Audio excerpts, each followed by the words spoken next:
Bonjour, lorsqu'il était plus jeune, mon invité aujourd'hui était pion dans un lycée. Il organisait des concerts de rock pour approcher ses idoles. Aujourd'hui, c'est plutôt lui qui est l'idole. Son dernier album, Pop Satori, s'est vendu à 400 000 exemplaires. Ça veut dire qu'il est disque de platine. Ça veut dire que c'est très très bien.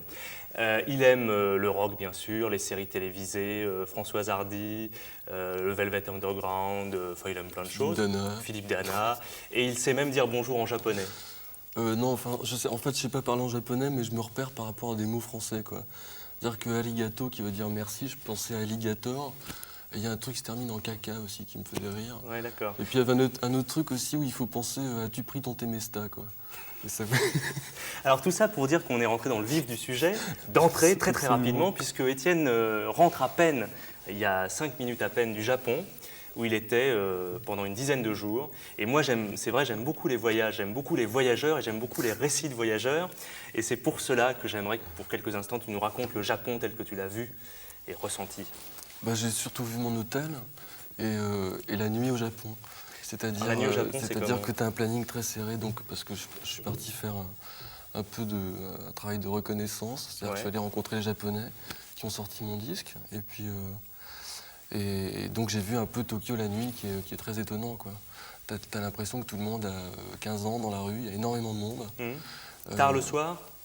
Tard le soir, ils sortent beaucoup. Enfin bon, il y a un pouvoir d'achat des jeunes qui est absolument exceptionnel.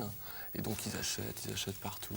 C'est assez fou, c'est très très bizarre. Mais c'est un pays quand même qui est très loin de nous, mais qui est quand même aussi très proche.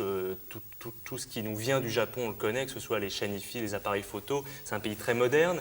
Et oui, ultra moderne, oui. Mais oui, mais enfin, eux sont complètement fascinés par la culture européenne et américaine, par exemple. Ouais. C'est-à-dire que des fois, tu as l'impression d'être complètement dans les 50s aux États-Unis, dans la rue, parce que la musique, les vêtements, l'espèce d'agitation, on a l'impression qu'ils vivent, je sais pas, un espèce d'état d'euphorie et d'activité comme ça débordante qui est vraiment étonnant. Ça a l'air très dynamique. Par rapport aux autres pays du monde, par rapport à la France, par exemple, où tout le monde fait la tronche. Là, c'était la première fois que tu allais au Japon? Oui, la première fois.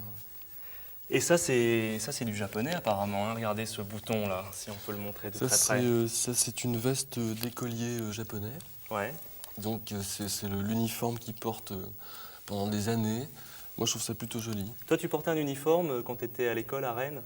Ah non, moi, je suis jamais allé dans les écoles où on portait des uniformes, non.